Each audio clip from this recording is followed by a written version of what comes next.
मैं चोर नहीं हूँ महाराज, बल्कि चरवाहा हूँ। चुप कर चोर कहीं का।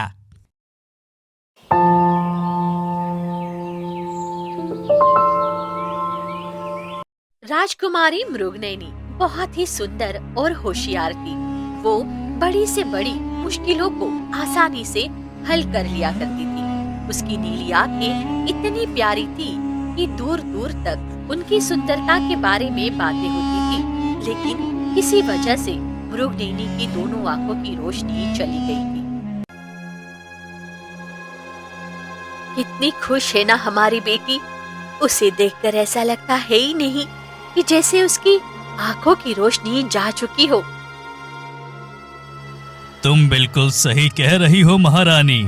ना जाने हमारी बेटी को किसकी बुरी नजर लग गई, जो इतनी प्यारी और नीली आंखों से उनकी रोशनी छिन गई। मुझसे अपनी बेटी की ऐसी हालत देखी नहीं जाती। मुझे तो यकीन ही नहीं हो रहा है कि अब वो अंधी हो चुकी है। हमने एक से बढ़कर एक वैद्यों और हकीमों से उसका इलाज करवाया, लेकिन उसकी आंखें ठीक नहीं होती। काश मैं उसे अपनी आंखें दे पाती तो मेरी प्यारी बेटी ये दुनिया देख सकती। तुम चिंता ना करो महारानी, भले ही हमारी बेटी की आंखों की रोशनी जा चुकी है, लेकिन उसका हुनर अभी भी उसके साथ है।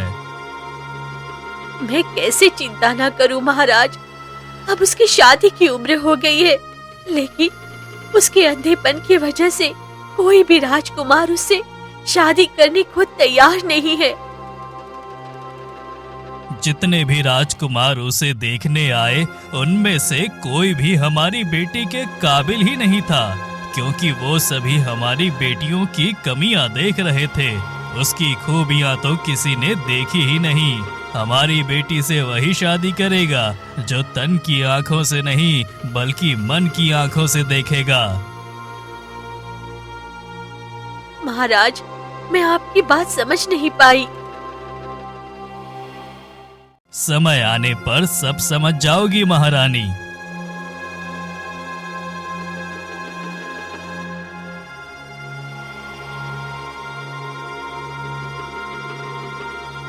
पिताजी, ये फूल कितना महक रहा है, बताओ ना, ये कैसे दिखता है? ये फूल तुम्हारी तरह ही प्यारा और बहुत सुंदर है। मैं इसे पहले की तरह ही देखना चाहती हूँ पिताजी। मैं इसे कब देख पाऊंगी? तुम्हारी बातों का मेरे पास कोई जवाब नहीं है बेटी।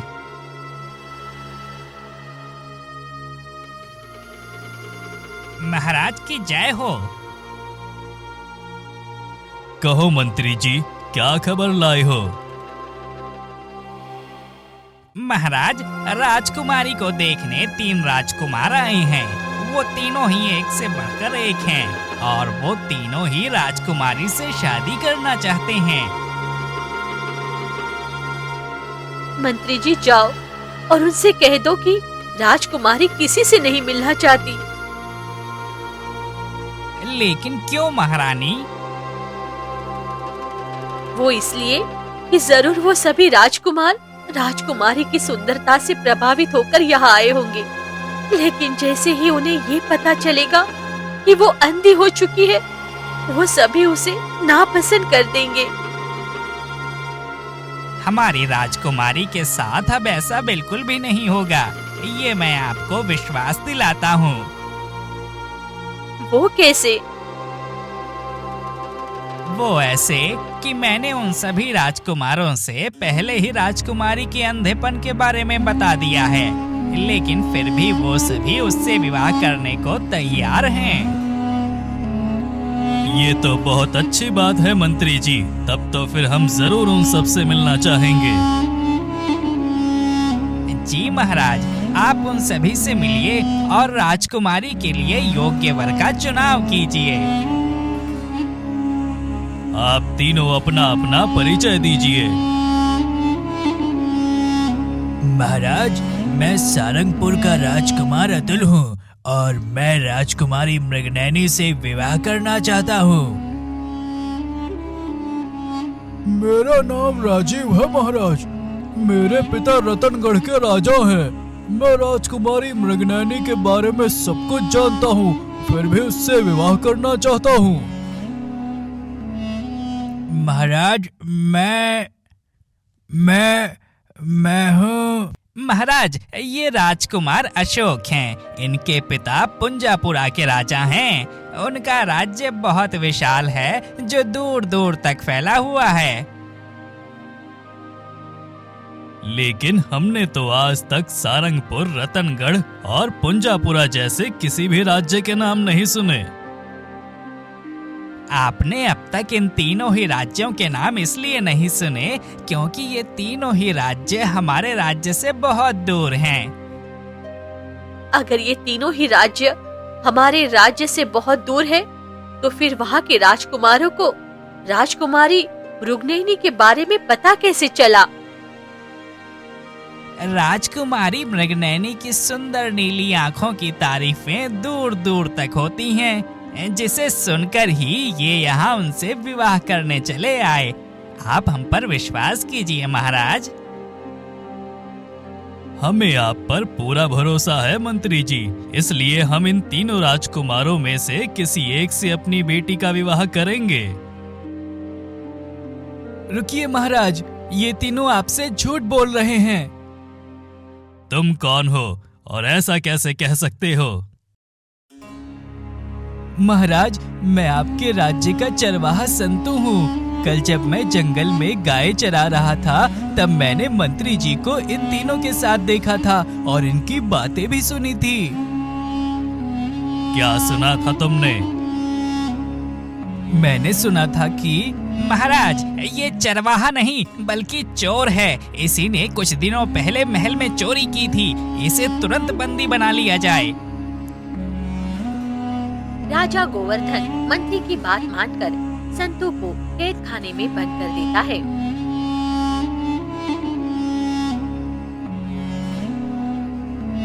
मैं चोर नहीं हूँ महाराज, बल्कि चरवाहा हूँ। चुप कर चोर कहीं का। मंत्री जी, आपने इस चोर को पहचाना कैसे? महाराज, उस दिन जब राजमहल से चोरी करके वो चोर भाग रहा था, तब उसने ठीक वैसे ही कपड़े पहने थे जैसे इसने पहने हैं। इसके कपड़े देखकर मैं समझ गया कि ये वही चोर है और चोरी के इरादे से ही महल में घुसा है। आप तो बहुत होशियार हैं मंत्री जी। आपकी वजह से हमारा राज्य सुरक्षित है। अब ये चोर जिंदगी भर इसी कैद खाने में बंद रहेगा। राजा गोवर्धन मंत्री कमल पर बहुत भरोसा करते थे, इसलिए वो बिना सोचे समझे उसकी हर बात मानते थे। लगता है अब बहुत ही जल्द तुम्हारी शादी हो जाएगी। वो तीनों ही राजकुमार बहुत सुंदर है। लेकिन माँ, मुझे तो कुछ गड़बड़ लगती है। कोई गड़बड़ नहीं है बेटी। उस चोर की बातों की वजह से तुम ऐसा सोच रही हो। हमें मंत्री जी पर पूरा भरोसा है। हम कल ही उन तीनों में से किसी एक राजकुमार का चुनाव करके उससे तुम्हारी शादी कर देंगे। मुझे तो कुछ गड़बड़ लग रही है। वो आदमी कुछ कहना चाहता था, लेकिन पिताजी ने उसकी सुनी ही नहीं। अब मैं कैसे पता लगाऊं कि वो उन तीनों के बारे में क्या कहना चाहता था? उससे मिलकर ही सच्चाई का पता लग पाएगा। वो चरवाहा बड़ा होशियार बन रहा था, चला था मेरी पोल खोलने। उल्टा मैंने ही अपनी की हुई चोरी का इल्जाम उस पर लगा दिया और उसे काल कोठरी में बंद करवा दिया। अब बहुत ही जल्द मेरी आखिरी चाल भी कामयाब होने वाली है, जिसके बाद मैं बनूंगा इस राज्य का राजा।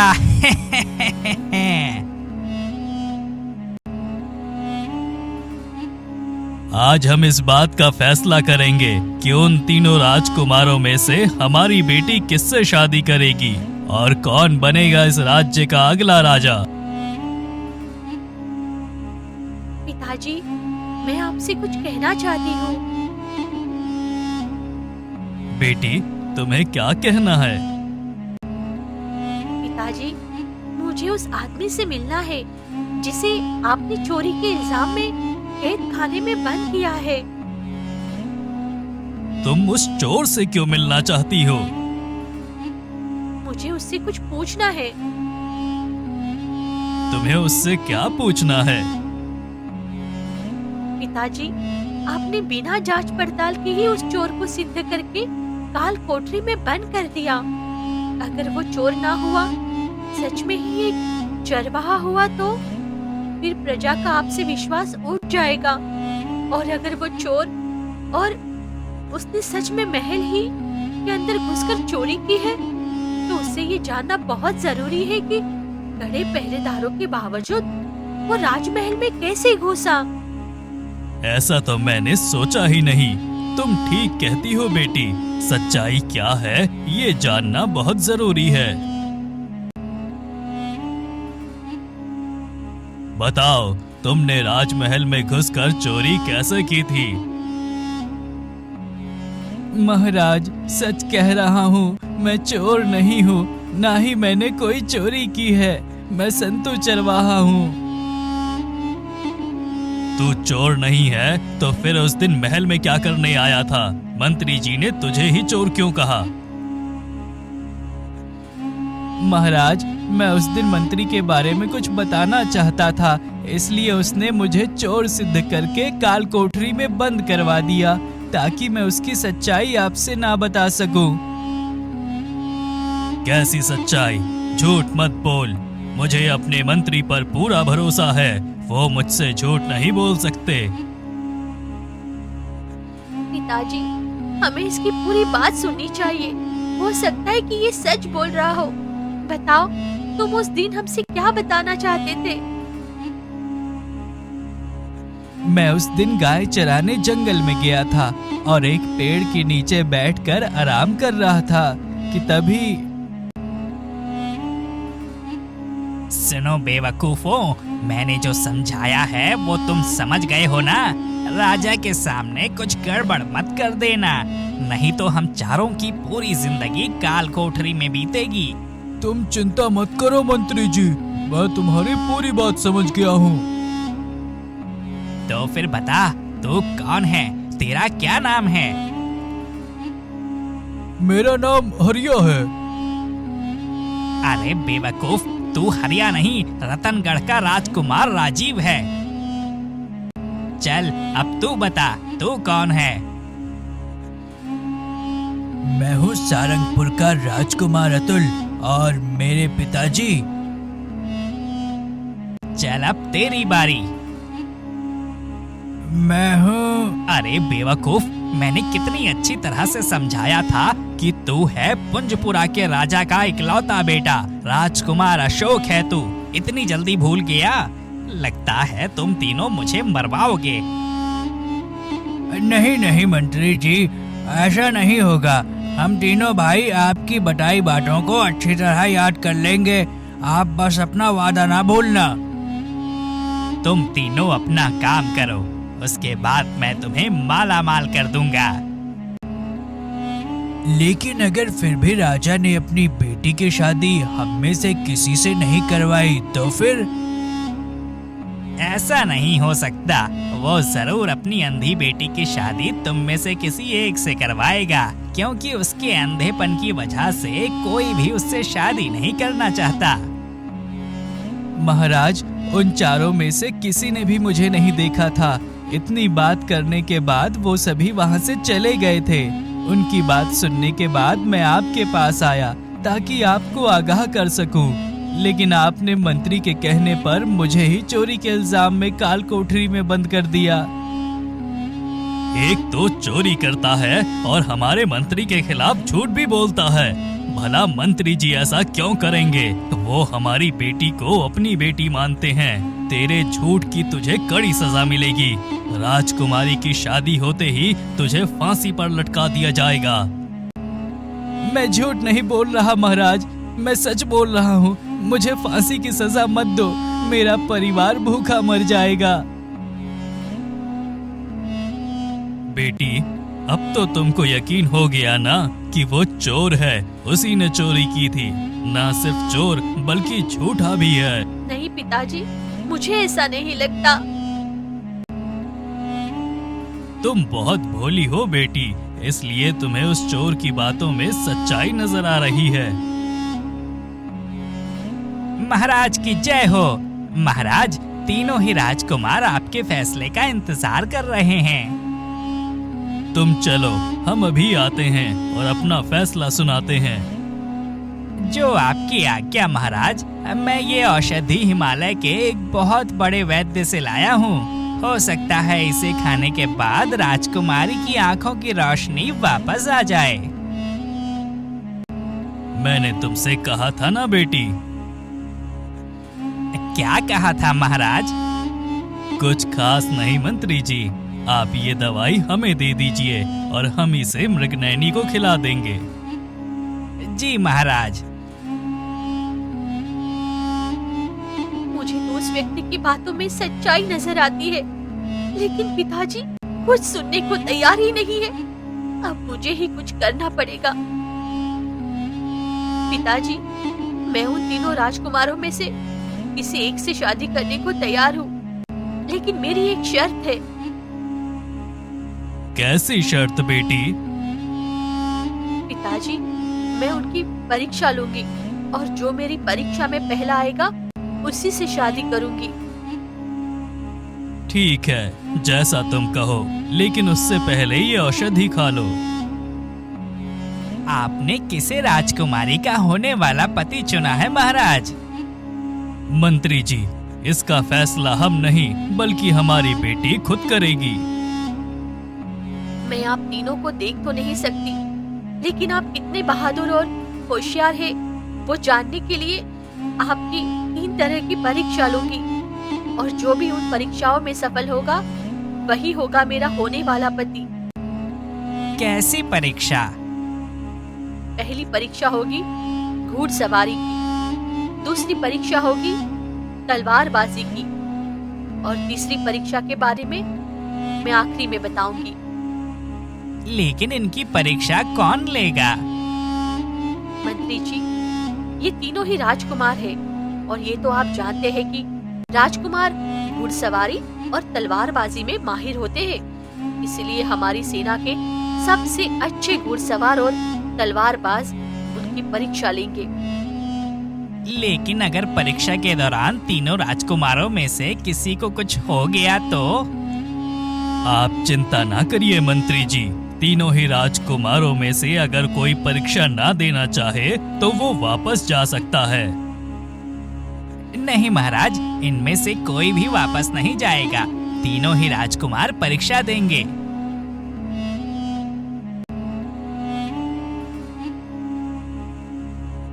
मंत्री जी की घंटी बजाते ही दौड़ शुरू होगी और सबसे पहले जो भी इस मैदान का चक्कर लगा लेगा वही जीतेगा।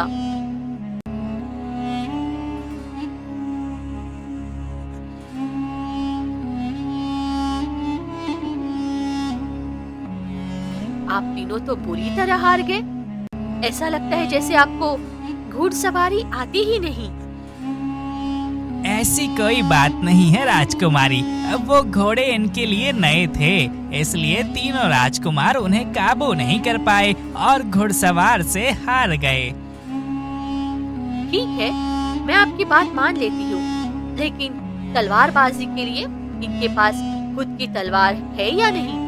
क्योंकि अगर उसमें हारे तो ये बहाना नहीं चलेगा। तीनों राजकुमार एक एक करके इस तलवारबाज से मुकाबला करेंगे और जिसके हाथ से सबसे पहले तलवार नीचे गिरेगी या जो सबसे पहले नीचे गिरेगा वो हार जाएगा।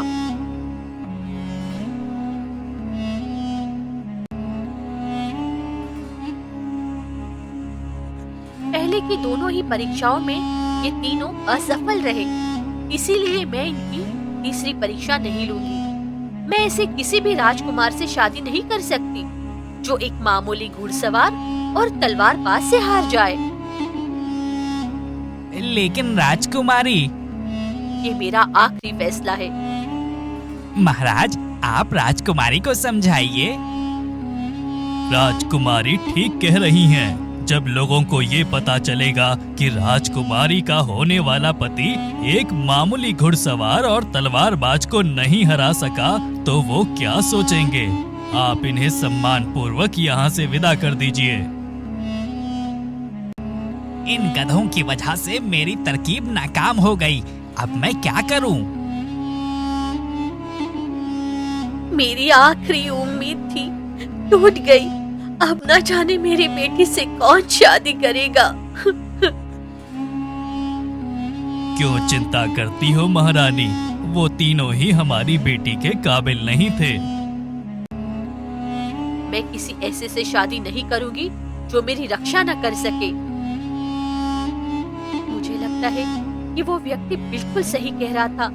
इन तीनों को मंत्री ही राजकुमार बनाकर लाया था, इसीलिए वो तीनों मामूली तलवारबाज और घुड़सवार से हार गए। क्योंकि अगर वो सचमुच के राजकुमार होते तो वे उन्हें बड़ी आसानी से हरा देते। अब मुझे मंत्री की सच्चाई सबके सामने लानी पड़ेगी।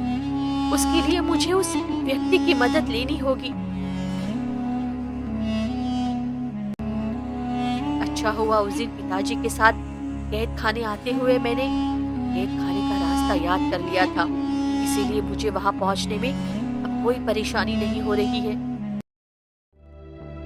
आप यहाँ क्या करने आई हैं राजकुमारी जी? मैं आपसे मदद मांगने आई हूँ। भला मैं आपकी क्या मदद कर सकता हूँ? मदद करने के बदले आपके पिताजी ने मुझे मौत की सजा दी है। मुझे पता है कि आप सच बोल रहे थे और वो मंत्री झूठा है।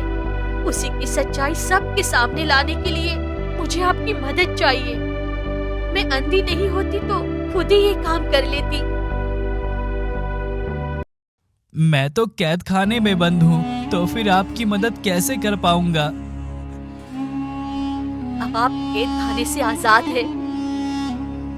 लेकिन आपके पास ये चाबी कहाँ से आई? मैंने पहले ही एक सैनिक से कहा यहाँ की चाबी मंगवा ली थी। अब बताइए कि मैं आपकी क्या मदद कर सकता हूँ? पिताजी उस मंत्री पर बहुत भरोसा करते हैं, इसीलिए हमें जो भी करना है उनसे छुप कर करना है। तुम ये पता लगाओ कि वो कहाँ आता जाता है और किससे मिलता है। ठीक है राजकुमारी।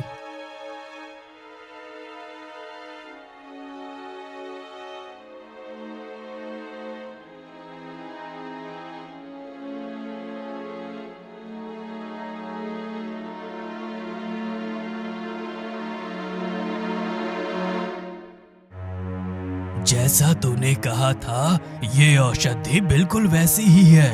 इसे खाने के बाद राजकुमारी हमेशा के लिए अंधी हो जाएगी। बस एक बार और राजकुमारी ये औषधि खा ले और फिर उसे कोई भी ठीक नहीं कर सकता।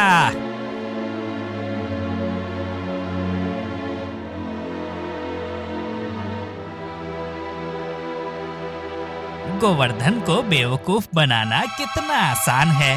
उसे नहीं पता कि जो औषधि मैं उसे देता हूँ वो मृगनयनी की आंखें ठीक करने के लिए नहीं बल्कि उसे अंधा करने के लिए है। मेरी ही दी औषधि से वो अंधी हुई थी। मेरी एक तरकीब नाकाम हो गई तो क्या हुआ, दूसरी जरूर कामयाब होगी।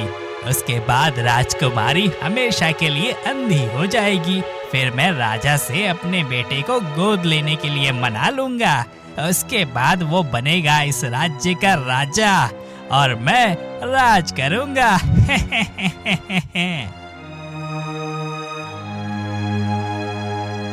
संतू ने जो कुछ भी सुना और देखा वो सब मृगनयनी से बताता है। अब मैं समझ गई कि उसकी औषधि खाने के बारे में मेरी आंखें क्यों जलने लगती थी। अभी बताती हूँ उसे।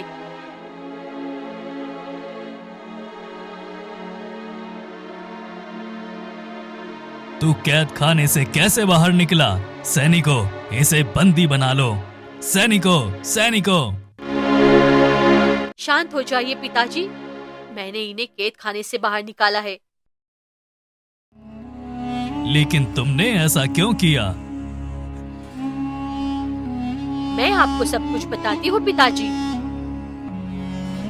ये एक बार झूठ बोल चुका है, अब फिर से झूठ बोल रहा है। हमें इसकी किसी भी बात पर विश्वास नहीं है। ये सच बोल रहे हैं या नहीं, इसका फैसला अभी हो जाएगा। वो देखिए पिताजी, मंत्री जी ही यहाँ आ रहे हैं। अगर वो कोई औषधि देते हैं तो इसका मतलब ये सच बोल रहे हैं, और औषधि नहीं देते तो फिर ये झूठे हैं। ठीक है, सच और झूठ का फैसला अभी हो जाएगा।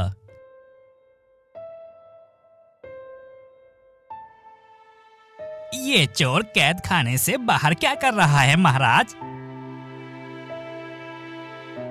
वो सब मैं तुम्हें बाद में बताऊंगा। पहले तुम बताओ, तुम्हारा यहाँ आने का क्या कारण है? महाराज, मैं कुछ दिनों पहले एक बहुत बड़े विद्वान से मिला था। उन्होंने अपनी दिव्य दृष्टि से देखकर बताया कि राजकुमारी की आंखों में मोतियाबिंद है, जिसकी वजह से उनकी आंखों की रोशनी चली गई है। मोतियाबिंद के इलाज के लिए उन्होंने मुझे एक औषधि दी है, जिसे खाने के बाद राजकुमारी की आंखों की रोशनी तुरंत लौट आएगी। अब तो आप समझ गए होंगे ना पिताजी कि ये सच बोल रहे थे या फिर झूठ। राजकुमारी किस बारे में बात कर रही हैं महाराज? तुम एक काम करो, ये औषधि सबसे पहले तुम खाओ। नहीं महाराज, ये औषधि राजकुमारी के लिए है। मैं कैसे खा सकता हूँ? नहीं, पहले तुम खाओ, उसके बाद राजकुमारी खाएगी। नहीं महाराज, ये औषधि राजकुमारी के लिए है। मैं कैसे खा सकता हूँ? क्यों नहीं कर सकते? तुम्हें करना होगा, नहीं तो मैं भी तुम्हें मृत्यु दंड दूंगा। महाराज, मुझ पर विश्वास करिए, ये औषधि खाने से राजकुमारी की आंखों की रोशनी वापस आ जाएगी। मंत्री के आनाकानी करने के बाद गोवर्धन को उस पर शक हो गया, इसलिए उन्होंने अपनी तलवार निकाल ली, जिससे डरकर कमल ने सब कुछ सच बता दिया कि कैसे उसने मृगनयनी को एक औषधि दी थी, जिसे खाने के बाद वो अंधी हो गई।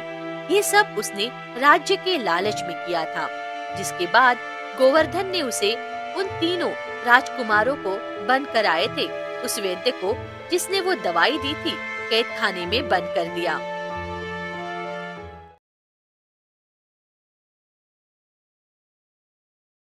तुमने हमारे राज्य और राजकुमारी को उस दुष्ट मंत्री से बचाया है। हम तुम्हें इनाम देना चाहते हैं, लेकिन उससे पहले अपनी भूल के लिए क्षमा भी मांगते हैं। आप क्षमा मत मांगिए महाराज, ये सब उस मंत्री की चाल थी। आज से हम तुम्हें अपने राज्य का महामंत्री बनाते हैं।